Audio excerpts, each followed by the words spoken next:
तेज बारिश हो रही थी और बिजली आसमान को चीरती हुई चमक रही थी। उसी समय एक आदमी भीगता हुआ उस पुराने घने पेड़ के नीचे आकर बैठ गया। उसके कपड़े पूरी तरह भीग चुके थे, लेकिन शायद उसके आंसू बारिश से भी ज्यादा भारी थे। वो बार बार आसमान की ओर देखता और फिर सिर झुका लेता, जैसे हर बार उसे कोई जवाब मिलने की उम्मीद होती हो और हर बार निराशा ही हाथ लगती हो। उसकी सिसकियां गरजती हुई बिजली में दब जाती थीं, मानो उसकी तकलीफ सुनने वाला इस दुनिया में कोई नहीं बचा हो। उसके चेहरे पर ऐसा दर्द था जैसे उसने सब कुछ खो दिया हो, सपने, अपना कोई अपना, या शायद जीने की वजह ही। वो भीगती जमीन पर बैठा था, लेकिन अंदर से वो पूरी तरह टूट चुका था। हे भगवान, ये मेरे साथ क्या हो रहा है? ना घर में अनाज है, ना चूल्हे में आग जल रही है। मैं काम की तलाश में दूसरे गांव गया था, लेकिन वहां भी किसी ने मुझे मजदूरी तक नहीं करने दी।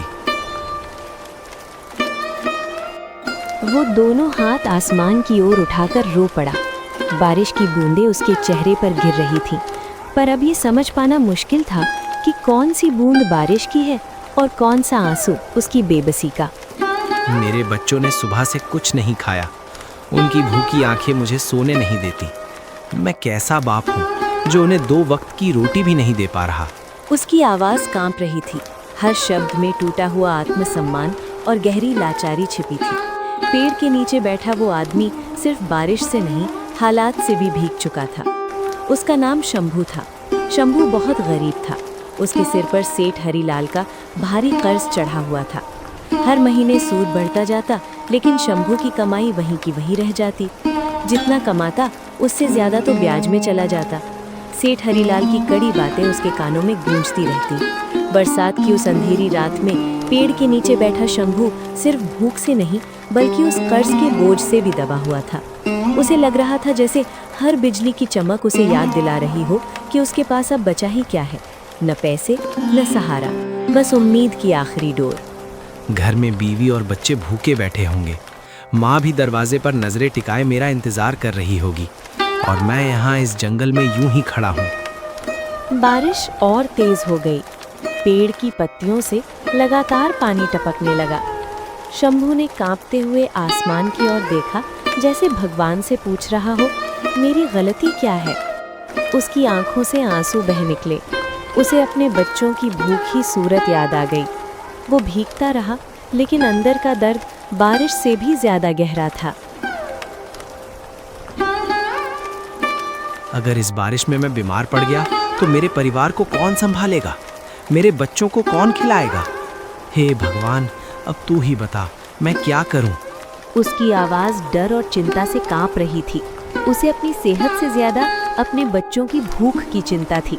वो जानता था कि अगर वो ही टूट गया तो उसके परिवार का सहारा भी खत्म हो जाएगा। वो भीगी जमीन पर खड़ा आसमान को देखता रहा, डरा हुआ, बेबस और किसी चमत्कार की उम्मीद में। शंभू बारिश रुकने का इंतजार कर रहा था, लेकिन बारिश थमने का नाम ही नहीं ले रही थी। ठंडी हवा उसके भीगे शरीर को और सहराने लगी। तभी अचानक उस सन्नाटे में एक अजीब सी आवाज गूंजी। शंभू चौंक कर इधर उधर देखने लगा। उसका दिल जोर जोर से धड़कने लगा। बारिश के शोर के बीच वो आवाज साफ सुनाई दे रही थी, मदद करो, मेरी कोई मदद करो। शंभू चौंक जाता है। वो घबराकर इधर उधर दिखने लगता है। बारिश अब भी तेज थी, लेकिन उस आवाज ने उसके मन में और भी बेचैनी भर दी, और वो अंधेरे में किसी की परछाई ढूंढने लगा। कौन? कौन बोला? कौन है यहाँ? यहाँ आओ, यहाँ थोड़ा अंदर आकर मुझे बचा लो। आवाज इस बार और साफ सुनाई दी, जैसे जंगल के भीतर से आ रही हो। शंभू मन ही मन सोचने लगा, इतनी तेज बारिश में अंदर कौन हो सकता है? ये मेरा भ्रम तो नहीं? कौन हो सकता है ये? कौन है वहाँ? जो कोई भी है, सामने आओ, छुपो मत। फिर वही आवाज दोबारा आई, इस बार जंगल में बड़े पत्थर के पास से। शंभू डरते डरते हिम्मत जुटाकर धीरे धीरे वहां पहुंचा। बिजली की चमक में उसने देखा कि जमीन पर एक छोटा सा पीला पक्षी गिरा पड़ा था। वो पूरी तरह भीगा हुआ था और उसके पंख में चोट लगी हुई थी। वो दर्द से कांप रहा था, मानो उसी ने मदद के लिए पुकारा हो। अरे, ये तो एक छोटी सी चिड़िया है। ओहो हो, इसे कितनी चोट लगी है, कितना दर्द हो रहा होगा इसे। अरे राम राम, ये किसने किया होगा? वो पक्षी के पास जाता है और सावधानी से उसके करीब बैठ जाता है।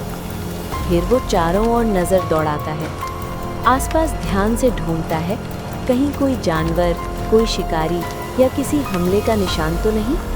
अरे आसपास तो यहाँ कोई भी नहीं है, यहाँ तो बस यही एक चिड़िया है, लेकिन जिसने आवाज दी थी वो कहाँ है? तभी वो चिड़िया हल्की सी आवाज में चहकी, मदद करो मेरी, मैं वही थी जिसने तुम्हें आवाज दी थी। क्या ये आवाज इस चिड़िया की है? कहीं मैं सपना तो नहीं देख रहा, या इस बारिश में मेरा दिमाग ही खराब हो गया है? वो अपनी आंखें जोर से मलता है, फिर दोबारा उस पीली चिड़िया की ओर देखता है। कोई चिड़िया इंसानों की तरह कैसे बात कर सकती है? नहीं, ये कोई सपना नहीं है, मैं सच में तुमसे बात कर रही हूँ। शंभू के दिल में दया आ गई। वो धीरे धीरे आगे बढ़ा। कुछ पल पहले जो डर था वो अब कम हो चुका था। वो झुककर उस छोटी पीली चिड़िया के पास पहुंचा। डरो मत नन्ही चिड़िया, मैं हूं ना, पहले तुम्हें उठा लूं, फिर आगे का सोचेंगे। बारिश रुकने का नाम ही नहीं ले रही थी। देखो, मैंने तुम्हारी चोट पर पट्टी तो बांध दी है, लेकिन तुम्हारी ये हालत आखिर हुई कैसे? धन्यवाद, तुमने मेरी मदद करके मुझ पर बहुत बड़ा उपकार किया है। मैं कोई साधारण पक्षी नहीं हूँ। तुम्हारी इस करुणा के बदले मैं तुम्हारी 4 इच्छाएं पूरी करूंगी। अरे वाह, क्या मजाक कर रही हो तुम? अब चिड़िया भी इच्छाएं पूरी करने लगी। पहले तो बोलने लगी और अब कह रही हो कि मेरी 4 इच्छाएं पूरी करोगी। मैं झूठ नहीं बोल रही, तुमने सच्चे मन से मेरी मदद की है, इसीलिए किस्मत ने भी तुम्हें मेरे पास भेजा है। इसीलिए मैं तुम्हारी 4 इच्छाएं अवश्य पूरी करूंगी। तुम जो भी 4 इच्छाएं मुझसे मांगोगे मैं उन्हें पूरा कर दूंगी, क्योंकि जो इच्छा मैं ठान लेती हूँ वो पूरी होकर रहती है। तभी अचानक झाड़ियों में जोरदार हलचल हुई। घनी पत्तियों के पीछे से एक बड़ा भयानक भेड़िया बाहर निकला। उसकी आंखें अंगारों की तरह चमक रही थीं और उसके नुकीले दांत बाहर झलक रहे थे। बारिश में भीगा उसका शरीर और भी डरावना लग रहा था। वो धीरे धीरे गुर्राता हुआ शंभू और उस नन्ही पीली चिड़िया की ओर बढ़ने लगा। नन्ही चिड़िया, अगर ये भेड़िया पास आ गया तो हमारा काम यहीं खत्म हो जाएगा। भेड़िया धीरे धीरे अपने पंजों को मोड़कर छलांग लगाने को तैयार हो गया।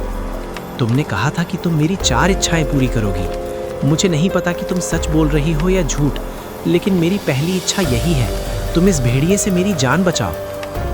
अचानक ही उस नन्ही पीली चिड़िया से एक तेज सुनहरी रोशनी निकलने लगी। तुम्हारी पहली इच्छा मैंने भगवान से मांग ली है। तभी वही सुनहरी रोशनी भेड़िए की ओर फैलने लगी।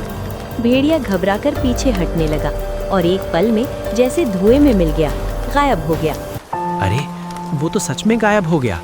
इसका मतलब तुम सच कह रही थी। तो इसका मतलब तुम सच में कोई मामूली पक्षी नहीं हो। क्या अब तुम्हें मेरी बात पर विश्वास हो गया या अभी भी तुम्हारे मन में कुछ शक बाकी है? बारिश धीरे धीरे हल्की होने लगी। पीली चिड़िया शंभू के कंधे पर बैठी थी और वो अब जंगल के कच्चे रास्ते के किनारे अपने घर की ओर दौड़ने लगा। अपने घर के दरवाजे के पास पहुंचते ही शंभू ने जोर से आवाज दी, माँ, राधा, दरवाजा खोलो, मैं आ गया। अंदर से घबराई हुई आवाज आई, अरे जी, आप इतनी देर तक कहाँ रह गए थे? देखो तो सही, कितनी रात हो गई। आप इतनी देर तक कहाँ थे? अरे बेटा, देखो तुम्हारी कैसी हालत हो गई है। कपड़े कितने भीगे हुए हैं। हमें तुम्हारी बहुत चिंता हो रही थी। हम कब से बैठकर तुम्हारा रास्ता ताक रहे कि तुम अब आओगे, लेकिन तुमने आने में इतनी देर क्यों लगाई? क्या हुआ तुम्हारे साथ? शंभू घर के अंदर गया। उसके भीगे कपड़ों से पानी टपक रहा था और जमीन पर छोटे छोटे बूंदों के दाग बन रहे थे। पीली चिड़िया भी उसके कंधे से उतरकर घर के एक कोने में बैठ गई। वो कांप रही थी, लेकिन उसकी आंखों में अब शांति और संतोष झलक रहा था। शंभू अपनी माँ और राधा के पास बैठा और धीरे धीरे उन्हें अपनी सारी कहानी सुनाने लगा। जंगल में बारिश, भयानक भेड़िया, घायल पीली चिड़िया और कैसे उसी ने उसकी मदद की। माँ और राधा चुपचाप सुनती रहीं। कभी कभी शंभू के चेहरे पर पड़ती भीगी हुई चमक को देखकर आश्चर्य और चिंता दोनों झलकते। और ये देखो, यही है वो इच्छाएं पूरी करने वाला पीला पक्षी। कहाँ है तेरा पीला पक्षी? यहाँ तो कुछ भी नहीं दिख रहा। अरे माँ, यही तो है, देखो कैसे मेरी बगल में बैठा है। लगता है बारिश तेरे सर पर चढ़ गई है। कैसी बहकी बहकी बातें कर रहा है। 4 इच्छाएं, पीला पक्षी, भेड़िया। क्या कह रहे हो आप लोग? क्या तुम्हें ये पीला पक्षी दिखाई नहीं दे रहा? अजी, कौन सा पक्षी? कैसा पक्षी? आपकी तबीयत तो खराब तो नहीं हो गई? शंभू अब पूरी तरह समझ गया कि पीला पक्षी जादुई था। वो जान गया कि ये सिर्फ उसके लिए दिखाई दे सकता है, किसी और को नहीं। उसकी आंखों में अब विस्मय और विश्वास दोनों थे। अच्छा, अब ये सारी बातें छोड़ो राधा। मैं दूसरे गांव तक गया था काम की तलाश में। सोचा था कहीं नौकरी मिल जाए, मजदूरी मिल जाए या कोई छोटा मोटा काम ही मिल जाए। लेकिन तेज बारिश ने सारा प्लान चौपट कर दिया। दूर दूर तक बारिश की वजह से सारी दुकानें बंद थीं। काम का तो कोई नामो निशान नहीं था। मैं बहुत देर तक भटकता रहा, फिर मजबूर होकर वापस लौटना पड़ा। तभी अचानक एक तेज आवाज सुनाई दी। शंभू ने दरवाजे की ओर देखा और कमरे में एक पल के लिए सन्नाटा छा गया। ओ शंभू, शंभू, अरे कहाँ छुप कर बैठा है रे कायर तू? बाहर निकल घर से। मुझे आज कोई बहाना नहीं चाहिए। आज मुझे मेरे सारे पैसे चाहिए, नहीं तो ये तेरा घर चाहिए। सुन ले, आज मैं बिना पैसे लिए नहीं लौटूंगा, समझा? बाहर निकल। सेठ की गरजती आवाज सुनते ही शंभू, राधा और उसकी माँ तीनों चौंक उठे। ए जी, सुनते हो? ये सेठ हरीलाल की आवाज है। आज वो फिर पैसे मांगने आ गया। हे भगवान, तूने कैसी हमारी किस्मत लिखी है। एक संकट सिर से हटता नहीं कि 10 और आ खड़े होते हैं। अब और कितना रुलाएगा इस गरीब परिवार को। शंभू ने हिम्मत जुटाई, दरवाजे की ओर बढ़ा और धीरे से उसे खोलकर घर के बाहर चला गया। हो, आ ही गए बाबूजी बाहर। कोई तालियां बजाओ इनके स्वागत में। इतने दिनों से मेरे पैसे दबाकर बैठे हो और लौटाने का नाम तक नहीं लेते। क्या समझ रखा है मुझे? कोई तमाशा हूं मैं?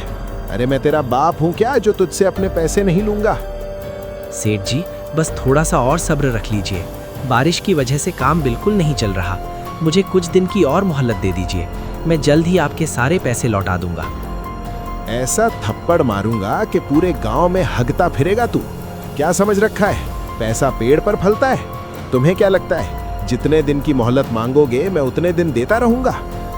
राधा और माँ भी घबराकर घर के बाहर आ जाती हैं। सेठ जी, हम गरीब लोग हैं। 2 दिन से हमारे घर में चूल्हा तक नहीं जला। थोड़ा सा और वक्त दे दीजिए बेटा। वक्त? और कितना वक्त चाहिए तुम्हें? कर्ज लेते समय तो तुम्हें ये बातें याद नहीं आई? क्या मेरे पैसों को मजाक समझ रखा है? सेठ जी, हम झूठ नहीं बोल रहे। हमारे घर में सचमुच खाने तक के पैसे नहीं हैं। ऐसे में हम आपका कर्ज कैसे चुका पाएंगे? अरे तो ये सब मेरी गलती है क्या? क्या मैंने तुम्हें काम पर जाने से रोका है?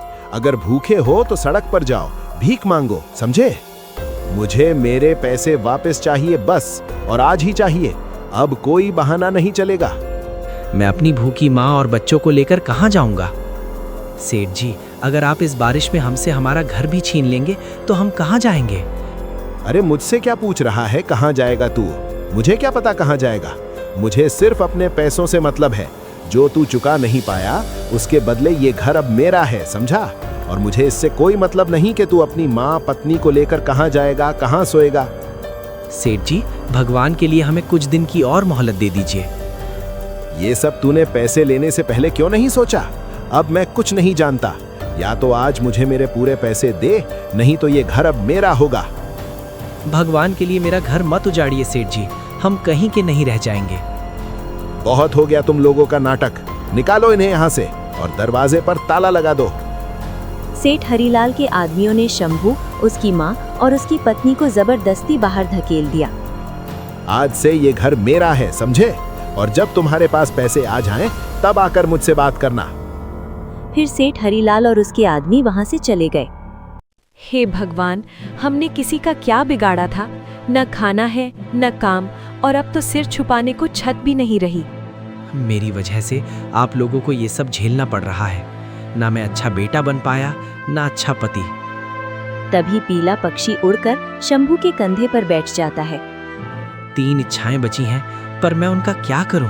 जब मेरी माँ भूखी बैठी है, सर पर छत नहीं है और मेरी पत्नी की आंखों में सिर्फ आंसू हैं, तो ऐसी इच्छाएं किस काम की?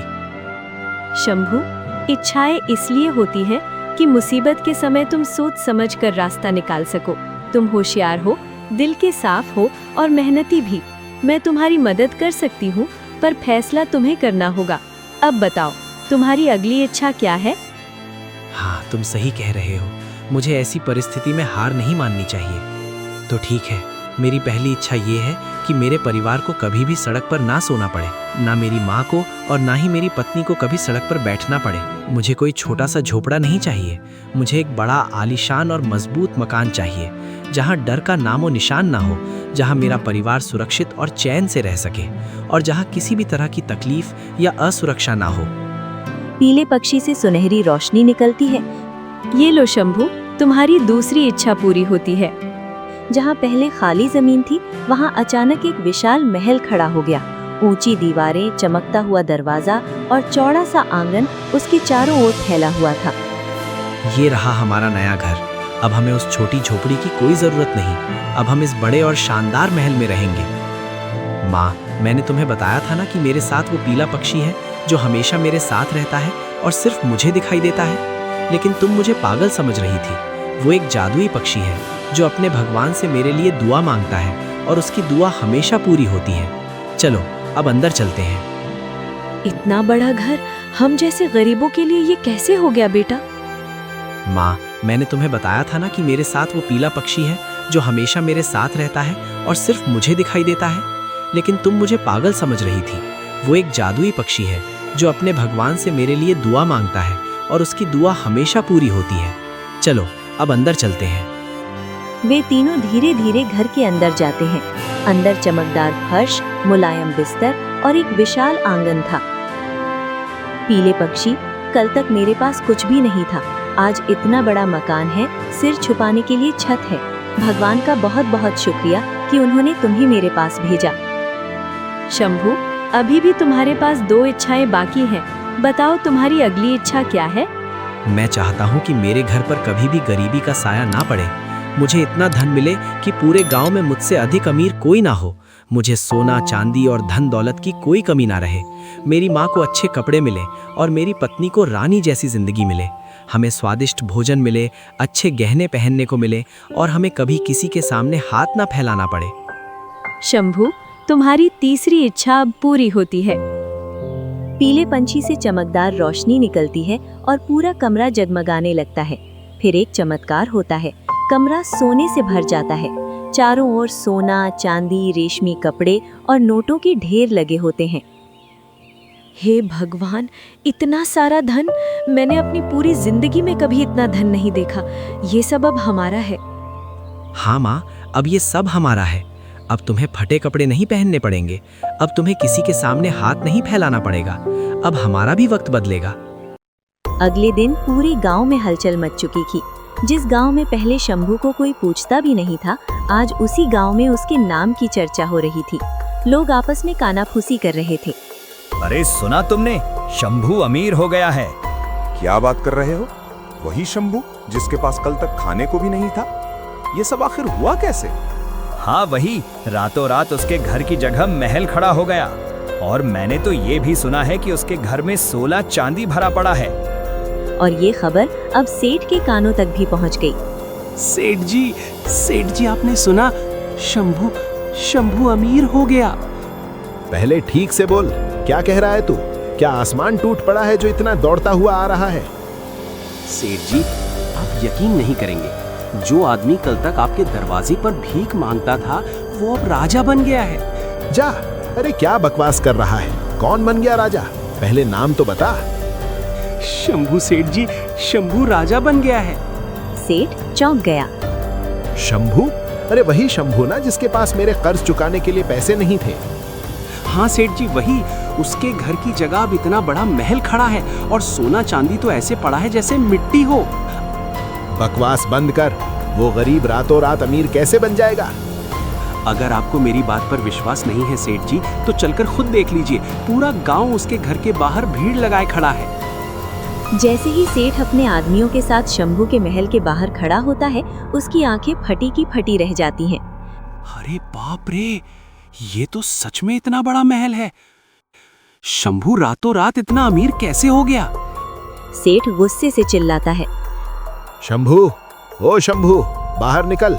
आज तुझे बताना ही पड़ेगा कि तू इतना अमीर कैसे बना, रातों रात महल कैसे खड़ा किया। आज तुझे सबका हिसाब देना पड़ेगा। शंभू सेठ की आवाज सुनकर बाहर आता है। सच सच बता, ये दौलत कहाँ से आई? कल तक तेरे पास कुछ नहीं था और आज इतना अमीर कैसे हो गया? कहीं कोई गलत काम तो नहीं किया? क्योंकि इतनी संपत्ति एक ही रात में यूं ही नहीं मिलती। शंभू गांव वालों को पिछली रात की पूरी घटना सच सच बता देता है। सेठ जी, मैं झूठ नहीं बोल रहा।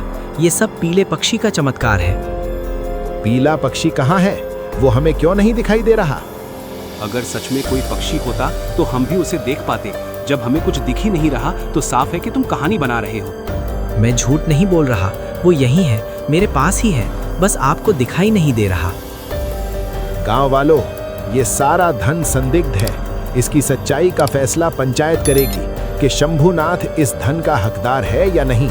जब तक निर्णय नहीं होता, ये संपत्ति गांव की निगरानी में रहेगी और अगर शंभू झूठा पाया गया तो उसे दंड मिलेगा। हाँ, शंभूनाथ को सजा मिलनी चाहिए। हाँ, तुम सही कह रहे हो, उसे सजा मिलनी चाहिए। शंभू को काल कोठरी में डाल दो, तभी इसे समझ आएगा कि गांव वालों से झूठ बोलने का परिणाम क्या होता है। लोग शंभू को पकड़ लेते हैं। तभी उसकी माँ और उसकी पत्नी गांव वालों से कहती हैं, मेरे पति ने कुछ भी चोरी नहीं की, मेरे पति निर्दोष है। शंभू की माँ और पत्नी गिड़गिड़ाती हैं, लेकिन गांव वाले किसी की नहीं सुनते। वे शंभू को पकड़कर काल कोठरी में डाल देते हैं और जोर से दरवाजा बंद कर देते हैं। पीले पक्षी, तुम सच में जादुई कैसे हो? कोई तुम्हें देख नहीं सकता। सब मुझे झूठा समझ रहे हैं। सबको लगता है कि मैंने चोरी करके इतना सारा धन जमा किया है। मेरी इच्छाएं भी किसी काम की नहीं है। मुझे लगा मेरी जिंदगी बदल जाएगी, लेकिन अब तो मैं और ज्यादा फंस गया हूँ। शंभू की बातों पर पीला पक्षी कोई प्रतिक्रिया नहीं देता और इसी तरह कई दिन बीत जाते हैं। हे भगवान, मैंने आखिर किसका क्या बिगाड़ा था? जब मैं गरीब था, लोग मुझ पर हंसते थे, तिरछा तिरछा देखते थे, पर जैसे ही मैं अमीर बन गया, अब तो लोग मुझसे दुश्मनी करने लगे हैं। तभी गांव में एक बड़ा भेड़िया आता है। उसकी आंखें अंगार जैसी जलती हैं और दांत इतने नुकीले हैं कि देखते ही डर लग जाता है। गांव वाले डर के मारे इधर उधर भागने लगते हैं।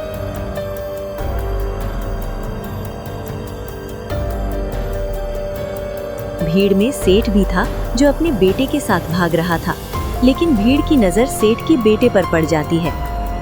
हाँ, अब ये चलेगा मेरे साथ। अब सुन लो तुम सब, आज मैं ये सेठ का लड़का लेकर जा रहा हूँ और अगर तुमने मेरा भाई नहीं दिया तो मैं इसे खा जाऊंगा। भेड़िया सेठ के लड़के को उठाकर जंगल की ओर भाग जाता है। अब समझ आया ना, जैसे करोगे वैसा ही भरोगे। ये आवाज किसकी है? सब ऊपर की ओर देखते हैं और ऊपर एक कबूतर बैठा होता है। ये कबूतर कैसे बोल रहा है?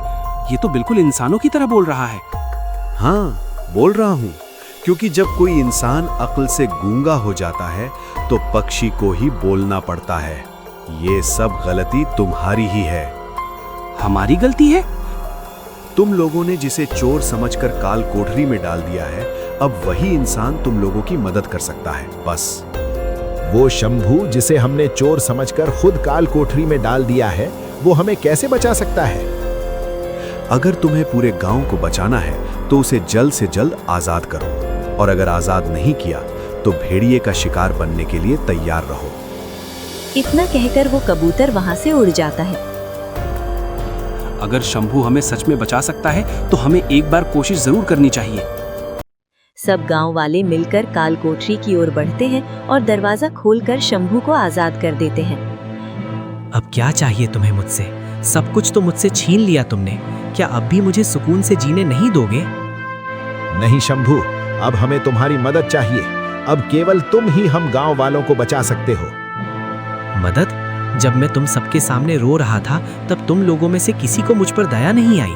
तुमने मुझे चोर समझकर काल कोठरी में डाल दिया। शंभू, ऐसा मत कहो। उस कबूतर ने कहा है कि तुम ही हमारी मदद कर सकते हो। हमसे बहुत बड़ी गलती हो गई कि हमने तुम्हें चोर समझकर काल कोठरी में डाल दिया। हमें माफ कर दो और हमारी मदद करो। ठीक है, मैं गांव वालों की मदद करूंगा। मेरी अभी एक इच्छा और बाकी है, लेकिन डर इस बात का है कि वो उल्टी ना पड़ जाए, क्योंकि मैं जो भी मांगता हूँ मुझे उसका उल्टा ही मिलता है। शंभू, तुम एक बार कोशिश तो करके देखो। ठीक है, हे पीले पक्षी, आज मैं अपने लिए कुछ नहीं मांगता। मेरी चौथी इच्छा ये है कि वो भेड़िया शांत हो जाए, उसे उसका भाई मिल जाए और सेठ का बेटा सकुशल वापस आ जाए। तभी अचानक चारों ओर तेज रोशनी फैल जाती है। जो पीला पक्षी था वो एक दिव्य देवी के रूप में प्रकट हो जाता है। शंभू उस देवी को देखकर आश्चर्य से स्तब्ध रह जाता है। ये कैसे हो गया? तुम तो एक पक्षी थी, तुम दिव्य देवी में कैसे बदल गई? मैं कोई साधारण पक्षी नहीं थी, मेरे पास दिव्य शक्तियाँ थीं, लेकिन मैं अपने सामर्थ्य पर घमंड करने लगी थी। तब एक महान तपस्वी ने मुझे श्राप दिया कि जब तक कोई निस्वार्थ भाव से दूसरों के लिए मुझसे वरदान नहीं मांगेगा, तब तक मैं पक्षी रूप में ही बंधी रहूंगी। तभी चारों ओर तेज रोशनी फैल जाती है और देखते ही देखते शंभू और दिव्य देवी वहां से गायब हो जाते हैं। अगले ही पल वे दोनों भेड़िए की गुफा में प्रकट हो जाते हैं। कौन हो तुम और तुम्हारी हिम्मत कैसे हुई मेरी गुफा में आने की? ठीक है, यहाँ आ तो गए, लेकिन अब वापस नहीं जा पाओगे। शंभू भेड़िए को सारी बात बताता है कि कैसे उस रात वो जंगल में उससे मिला था और कैसे हालात ऐसे बने कि पीले पक्षी की शक्ति से वो अचानक वहां से गायब हो गया। तभी दिव्य देवी अपनी दिव्य शक्तियों का प्रयोग करती हैं और एक तेज प्रकाश के साथ भेड़िए का भाई वहां प्रकट हो जाता है। अपने भाई को सामने देखकर भेड़िया शांत हो जाता है। उसकी आंखों का क्रोध धीरे धीरे मिट जाता है। इसके बाद दिव्य देवी शंभू के साथ वहां से अदृश्य हो जाती हैं और अगले ही क्षण वे दोनों भेड़िए की गुफा से वापस गांव में पहुंच जाते हैं। गांव वालों, अब सब कुछ ठीक हो गया है। भेड़िए को उसका भाई मिल गया है, इसलिए अब वो शांत हो गया है। अब वो कभी गांव में नहीं आएगा। हमें माफ कर दो शंभू, हम गांव वालों ने तुम्हें बहुत दुख दिया। शंभू की जमीन उसे वापस कर दी जाएगी और उसका जो भी धन दौलत हमारे पास है वो सब उसे लौटा दिया जाएगा। माँ, देखो ना, लोग हमारी वीडियो तो देखते हैं लेकिन लाइक नहीं करते, चैनल को सब्सक्राइब नहीं करते और ना ही कोई प्यारा सा कमेंट करके हमारा हौसला बढ़ाते हैं। माँ, आप ही कह दो ना। अगर वीडियो पसंद आए तो उसे लाइक ज़रूर करें, हमारे चैनल को सब्सक्राइब करें और कमेंट में अपना प्यारा सा संदेश लिखकर हमारा हौसला बढ़ाएं। चिंता मत कर मेरे बेटे, इन लोगों को तुम्हारी कहानियाँ बहुत पसंद आई हैं। वे तुम्हारे वीडियो को भी पसंद करते हैं। मुझे पूरा विश्वास है कि अगर उन्हें वीडियो अच्छा लगेगा तो वे ज़रूर चैनल को सब्सक्राइब करेंगे, वीडियो को लाइक करेंगे और तुम्हारे लिए प्यारा सा कमेंट भी लिख कर जाएंगे, है ना?